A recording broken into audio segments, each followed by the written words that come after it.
All right, I want to get back into the book of James. Now, in the book of James, now, I know we've just gotten into it. We've hit a few verses. Now, I don't know about you, but the first two big challenges, they will absolutely wear you out, all right? Consider it all joy when you fall into the various trials of life. Okay, I'd probably get a D plus on that. Maybe a C minus. I don't know. Do you know how hard that is? Do you know how hard that is? And then last week we talked about, the rich, the poor, and being content and discontented. And I apologize, we didn't get the sound on the video last week, so it is not online. It was very helpful to several people. And but do you know how hard it is to be content? I mean, before the day ends, you may battle discontentment about something. It could be your lawnmower. I don't know. Could be your car. Could be where you go out to eat. Well, we can only go to McDonald's. I wish we could go to a nice restaurant today. I mean, it's just hard. It's really hard. So today, we're going to relax. No effort. No effort. This is no particular skill. You don't have to really develop this. We are going to just take a chill pill today. And I want to talk about don't lose your crown. And I'll bet you very, very few people will get up tomorrow morning and say, I hope I don't lose my crown. And they will continue to just go about life as they've all gone about life, and they will lose the crown. So that's what we're going to talk about today. Because, several years ago, I was playing out at Green Hills Country Club playing golf. Okay, let me set this up right. I am not a good golfer. I don't play much anymore. I used to play a lot, and I actually played fairly well, but I don't play anymore. Well, I have clubs, but I haven't played in a couple years. Anyway, but I was out there several years ago, so I was playing with my buddy. And after the 15th hole, I am shooting par. And it's getting dark. And so we start walking to the 16th tee, and my buddy says, it's too dark. I'm in. I'm out. I'm like, I can't quit. Because if you quit after the 15th hole, did you shoot par? No, because you didn't finish. I can't quit. I've got to finish. I've got to get to the 18th hole. But it's getting dark. So I step up to the 16th tee, and I was just having a good day. It happens rarely, but I had one. And I stroked that ball.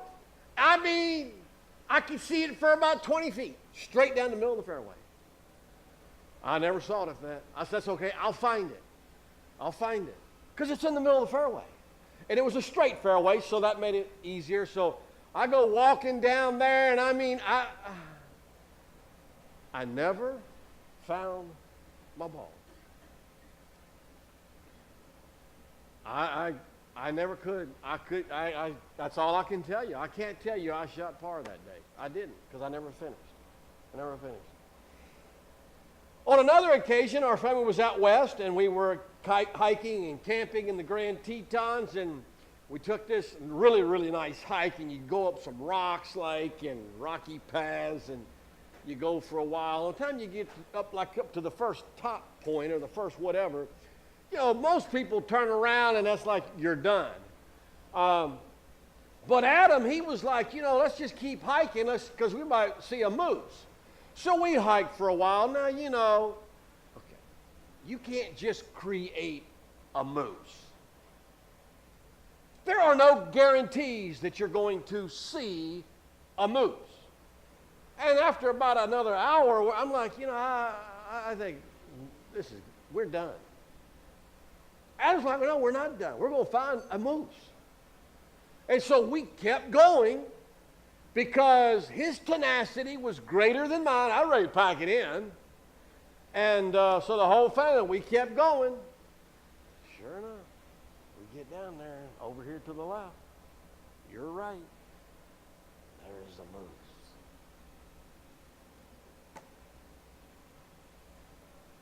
And a lot of people will go through life and they'll never see the moose. And some will never see the crown, if you will.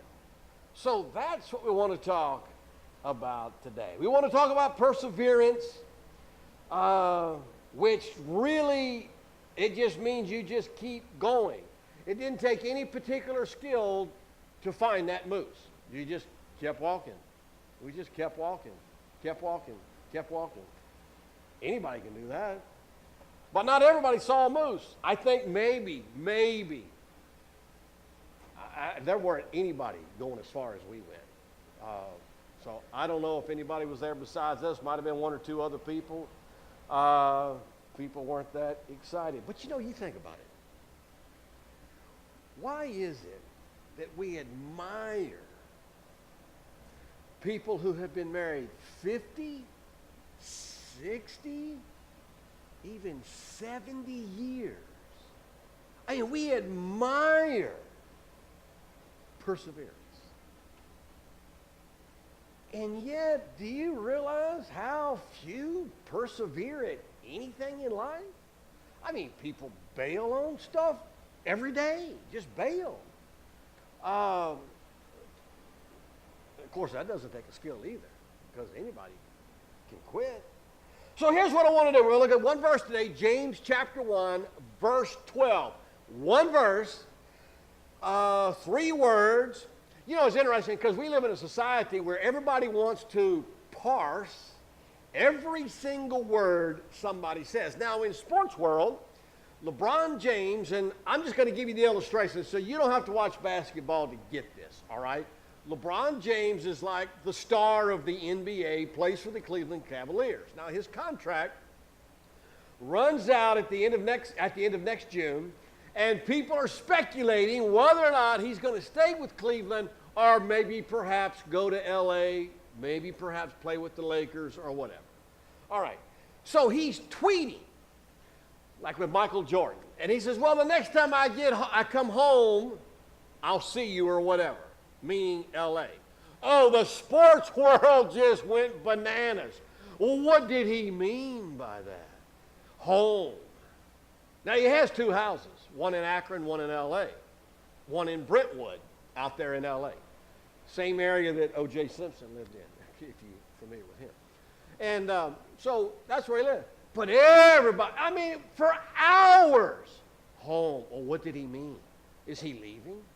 He said home. Oh, home. And not only have we gone to seed on his words, and now listen, so from now and throughout the entire season until the end of next June, that's going to be the talk. Oh, and then guess what? And then somebody else said something and he said nothing. Oh, now we have silence. And now the sports writers are all analyzing his silence.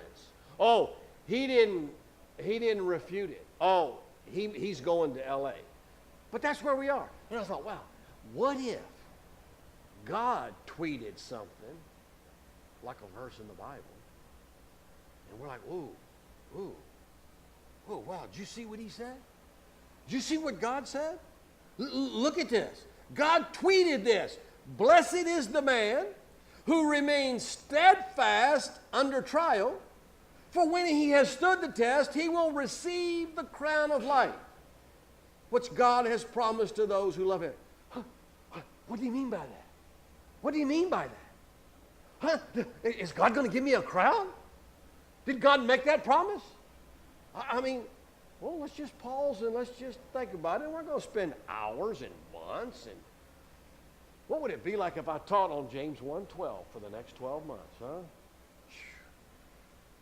But we will take our time a little bit this morning and we'll work our way through it. Well, let's just start with the word blessed. Blessed. I think everybody would like to be blessed. Now, go ahead, think of being happy, but when we think about happy, ours is temporary. Oh, I will be thrilled if I got that new dress. Yeah, okay, how long does that last? 5 years later, you still thrilled with it? Probably not. It's probably put it on eBay and sold it.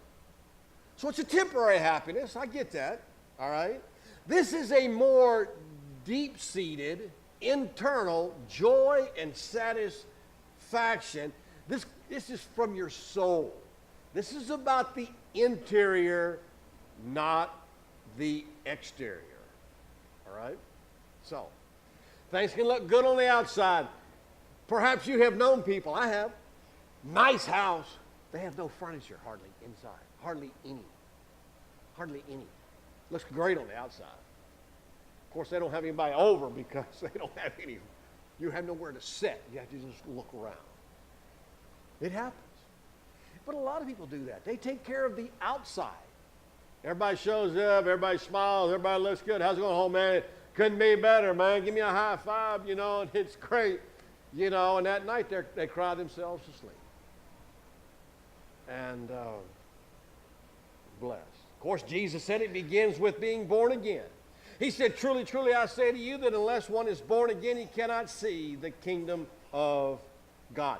The psalmist began the book of Psalms, Israel's hymn book, with a powerful passage. Blessed is the man. Oh, now we got it. Blessed is the man. I'm all ears. Who walks not in the counsel of the wicked, nor stands in the way of sinners, nor seats in the seat of scoffers. Oh, that's pretty negative, is it not? Isn't that negative? Just what I thought. That's what Christianity is. It's negative. But his delight is in the law of the Lord, and on his law he meditates day and night. And I understand people, sometimes their first thoughts about Christianity, they're negative because we don't do certain things. Everybody doesn't do certain things. Do you know that? The CEO, he doesn't take a year vacation. Oh, I'd never be a CEO. I mean, everybody doesn't do things. You just got to pick your list. If you've ever, now I don't know, we're all different. I've bought new cars. I don't anymore, but I have in the past. But listen, you get a new car. Oh, it smells so good, doesn't it? Now, and I know my family thinks I'm a little crazy. Okay, Dad, you can't even see the store from where we're parking at. I know. I don't want anybody dinging my doors. Listen, a fox won't even find your vehicle. I mean, we're out here in the middle of nowhere. Okay, so I don't park near the front of the store. Guess what else? I don't allow any sodas. My kids drink water. All right, my kids, we had 5, they drank water. We don't drink sodas. And then after these big rains, mud washes out on the road. And you know what? I didn't drive my car through the mud. I'd stop if I have to, let the car come, and then I'd go around the mud. And I didn't like driving on fresh asphalt or that tar and gravel. So I quit buying new cars because all that negative stuff. Of course, I still don't do the sodas. Now you might be thinking, oh, wow, what a horrible, horrible experience to buy a new car. All the things you don't do. I like parking close to the front door. I like drinking my Coke in the car. I like driving through that asphalt and just listening to the rock. Ding, ding, ding, ding, ding, ding. I love that. I love getting mud on the side. I'm like, wow, man, that looks like I've been four-wheeling. Okay, we're different. But I just felt like I wanted to have a car. I wanted to keep looking new. And a lot of believers go through life and they're like, I'm not doing that. I don't care if I get mud all over my life. I don't care if I make dumb decisions and I get dinged by somebody else and I do. I mean, I know, and this is, you can live it any way you want. But I'm talking about the blessed man. That's what we're talking about, the word Blessed. It was one of Jesus' favorite words, the Beatitudes, Matthew 5. Blessed is, blessed, blessed, blessed. Jesus says, how many times do I have to tell you, I want you to live a blessed life? And it's like, we still don't get it. We still don't get it. Wow. Terrible thing, terrible thing. Well, I think deep down, there's something inside us, and it says, I want my life to be blessed. And of course, in verse 2, he said that we delight on God's word so much that we look for every nuance and then we meditate on it. So let's go to another word. How about remains steadfast? This is about perseverance. Revelation 2:10. Do not fear what you are about to suffer. You know, you think about it. That was written in the first century. Behold, the devil is about to throw some of you into prison that you may be tested, and for 10 days you will have tribulation.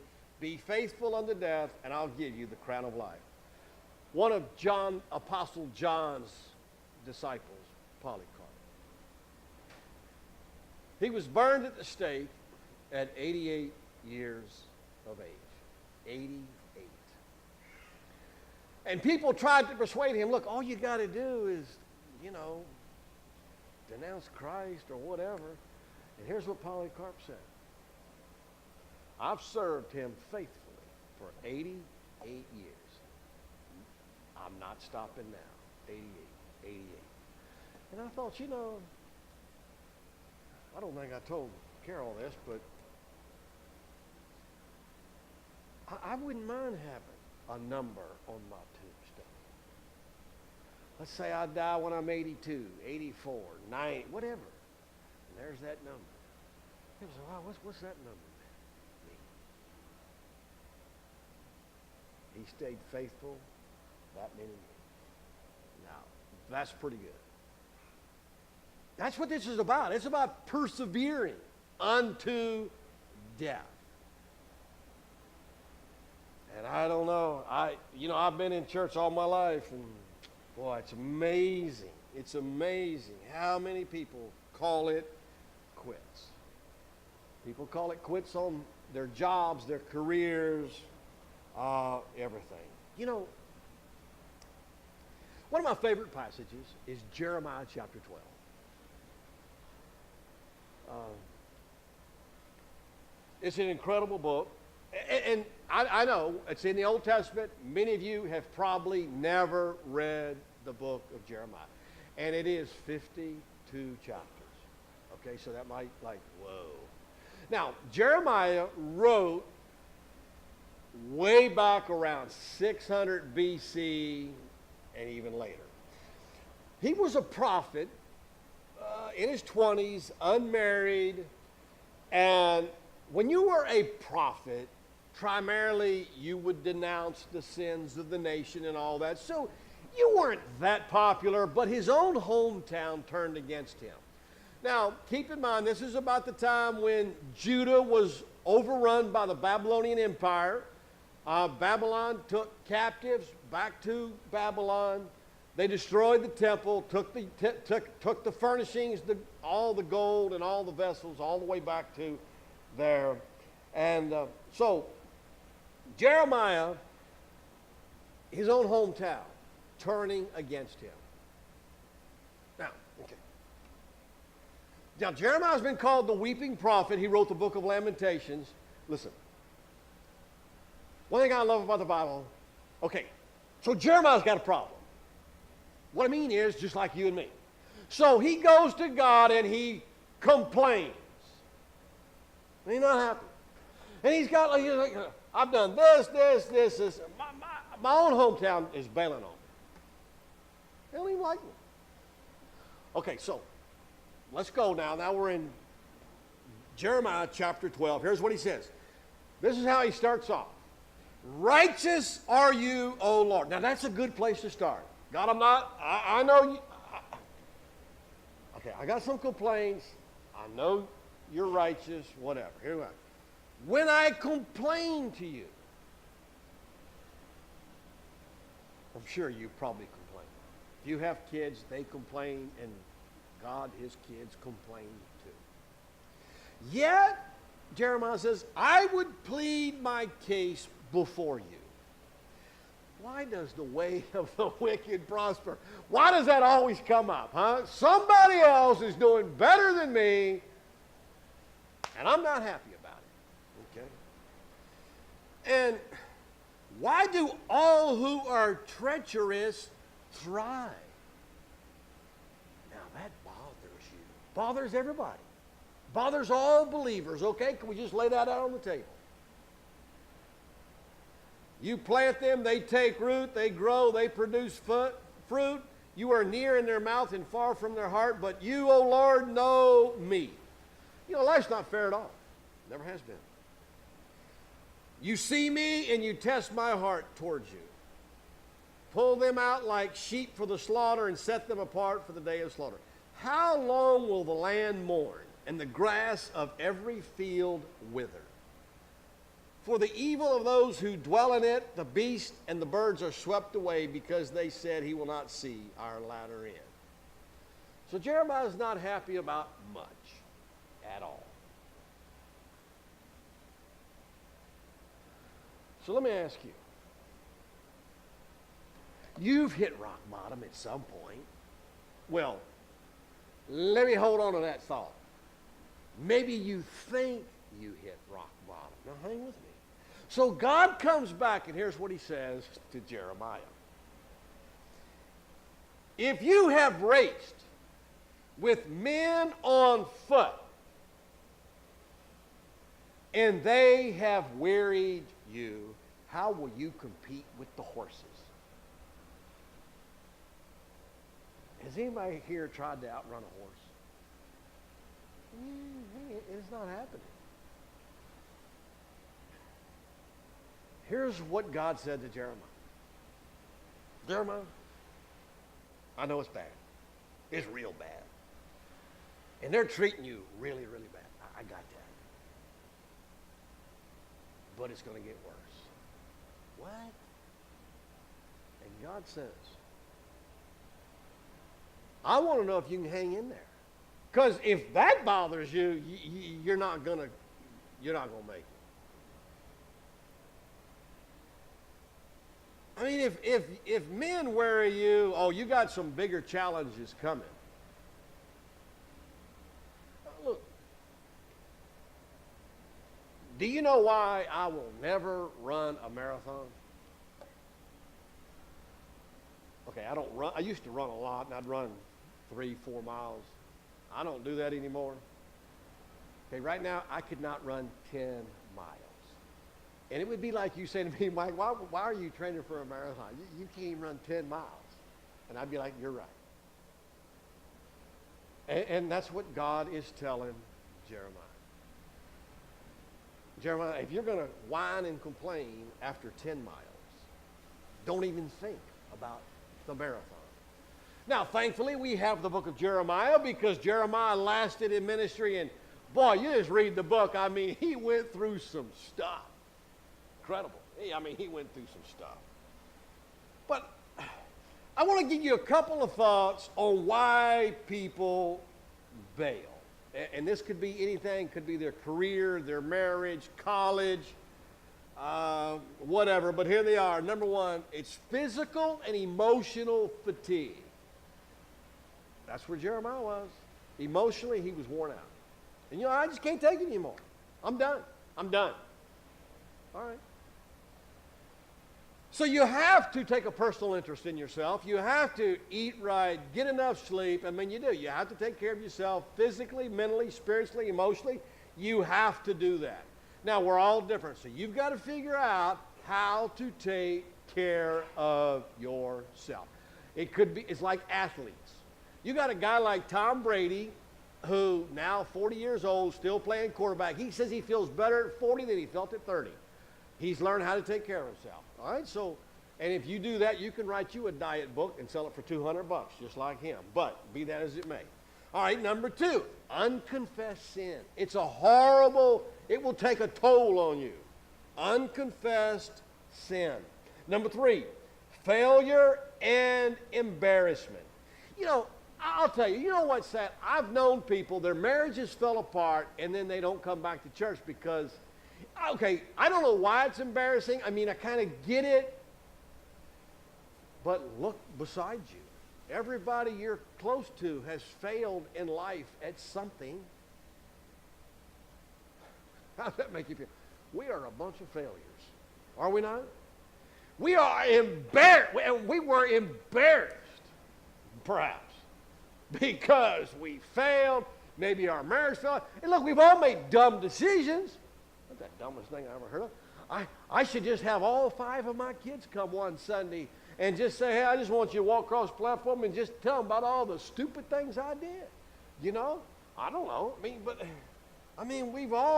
We've all done that. I have failed all of my kids at least once. They choke on that once. More than that, write a whole book about it. But you know what? They still love me. Still love me.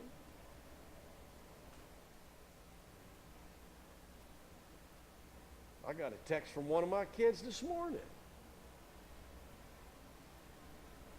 I'm not going to cry, but I love my kids. I tell you, God loves you. You just can't bail on Him. All right, number 4, routine and boredom. You know, I don't know why we don't get this. Look, I know you can get into a rut. You can allow routine, but now routines aren't bad. Every time I leave the house, I kiss Carol, tell her I love her. Now, that's a routine, but it never gets old.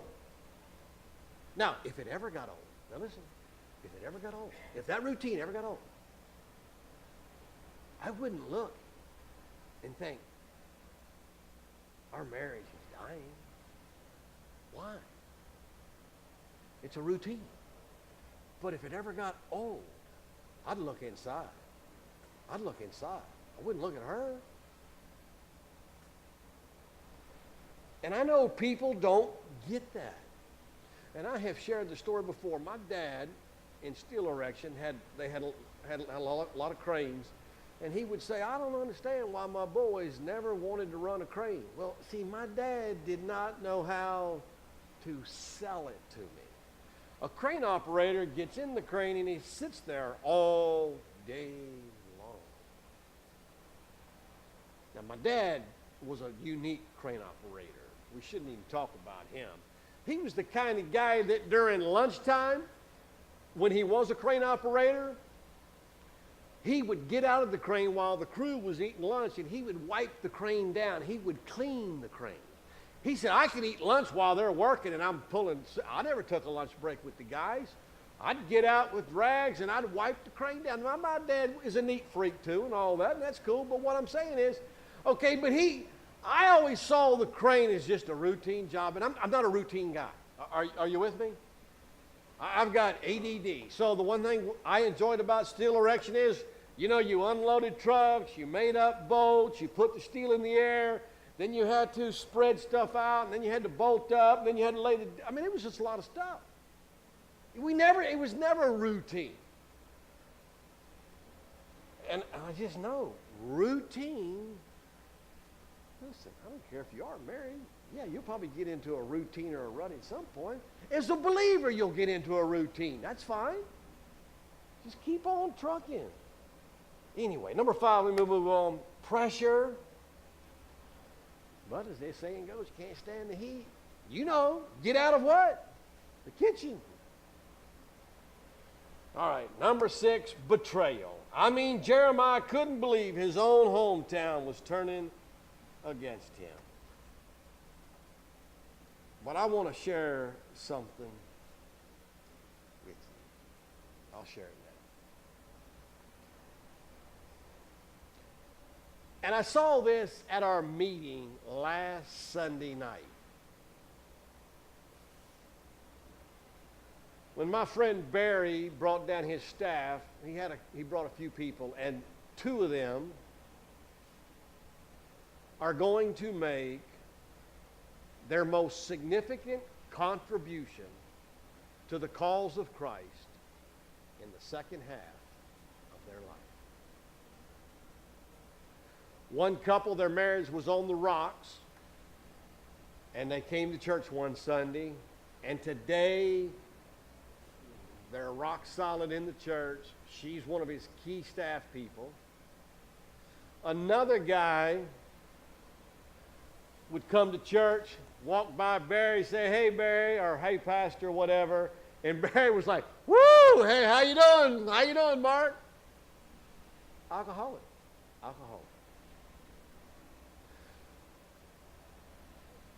Today he's on staff, been sober for a long time, and I'm saying they're going to make their greatest contributions to the cause of Christ in the second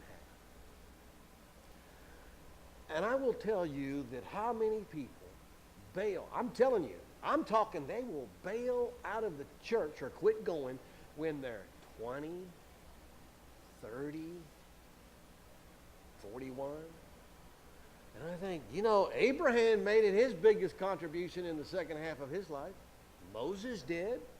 Joshua did. Caleb did. The Apostle Paul did. Just go through the Bible. We sell ourselves short so much. And we're like, "Oh, I'm 28. 28? You're kidding. And you think you're done at 28? This is not NFL football where you play till you're 28 and retire. Now you think about how sad that is. Some of those guys, when they're done playing football, it's over, and a lot of them can't handle it. Can you imagine being 28 and you're done for the most part? You think life is over? That's all you've known to do. That's all you can do. And so then you get out of football and you're like, that's it. Think as a believer the impact and the influence you can have in the second half of your life. It's just incredible. Absolutely incredible. I don't get a lot of things. I've gone to church. I've been in church from about the time I was 3. Now, I don't remember church at 3, but I remember my mom has a picture, probably still has it. We went to church. It was at a Methodist church near Fairfax Circle, and it like I was about that tall, so I was about 3, all right? So I don't remember it, but it was just, in fact, yeah, I think some other brother, Mark's about 2.5 years behind, and I can't remember if he was born yet, but be that as it may, I was walking and so on. And so I've gone to church, close to 60 years. And do you know, I can't count on one hand. And listen, I'm not a unique guy. I'm just, no, come on. I'm as average as they come. I can count on one hand the number of times I missed Sunday morning because something came up. You say, "Well, Mike, you're a pastor." Wait a minute. No, I was going when I was 3. I was not pastoring at 3. I wasn't pastoring at 10 or 20. You know what I mean? 25. I wasn't pastoring. 30. I wasn't pastoring. And do you know, how is it I can go almost 6 decades, never miss a Sunday? Now, I know we traveled and camped, and if you're in the Grand Tetons, okay, you're stuck. There's nothing out there, okay? If we were there on a weekend, we didn't do church. And I have had accidents. I have been in the hospital on Sundays. I'm not talking about that. I've had the flu. I had Lyme disease on a Sunday.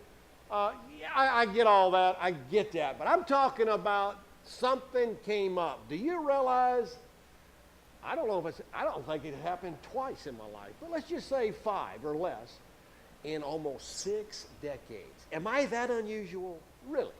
I don't think so. I think what happened is Jeremiah chapter, I wrote it down here. can't even find it. I should have put it in there. I got to find it. It's in Jeremiah. I got it. Let me find it. I got it. Well, I'm not going to find it. But here's what the verse says. The promise is that God would put his new covenant in our hearts. And he would put the fear of God in our hearts. Now, I don't want you to think fear in the sense of afraid. We're not going to drill down on the word fear.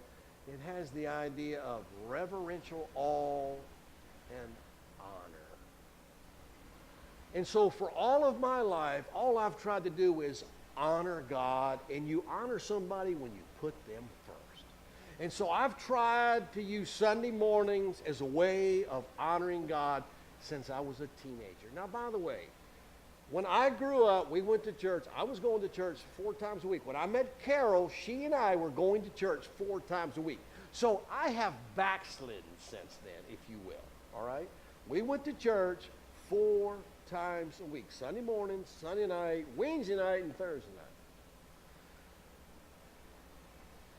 But God put something in my heart in the fall of 1978 that changed my life. And even before he did that, I was always in church. Now, I admit, one Wednesday night, me and some other teenagers, we did skip church, and we had a drive-in theater right by the church almost, and we went to the movies. Okay, so I am confessing right now, there was a Wednesday night. I did bail, and so we went to the movies because we were teenagers, and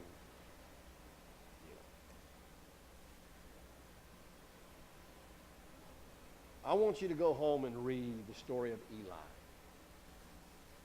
1 Samuel. Did a horrible job raising his kids. God told him so. And then along comes along this little boy, Samuel. Eli's about ready to die. I mean, he's old. Eli influenced the first and one of the greatest prophets in Israel near the very end of his life. He did persevere. Yeah, he had his failures. His kids were a joke. Okay, so you read the story. Read the first several chapters of Samuel. Incredible story about Eli. Why perseverance is so huge. If I could just convince people that the second half of their life may be the best half, but you have to get there or you'll never know. Okay, do people still play checkers? Still play checkers? Anybody still play checkers? Okay. I know you've at least played. And when you play, you got the two rows, and then you start out. Now, what happens early in the game? What happens early in the game? I know Carol says, don't ask people questions. You can't hear because you can't hear. And then, so maybe I'll kind of answer for you. Okay, so you go, they go, you go. And you have a strategy, do you not? And your strategy is to get what? The crown. All right. So you go hopping down through there, and then they hop. And then you're looking, you're like, okay, I'm going to lose this guy. That's okay. I can handle that little trial. I can handle that. Because I'm going to get 2 of his. And then, isn't it sweet? Boom, boom, boom, boom. And when you get to the other side of the board, you just can't wait to say what? Talk to me. At once. Crown me. Crown me. And you had to lose those other pieces on the way and go through all those trials. But you got to hear, or you got to say, crown me. And I am telling you that I'm talking to people today, and you may not make it to the end of the second half, and you will never be able to say to God, crown me. And my challenge today is, don't lose the crown. Let's stand for prayer.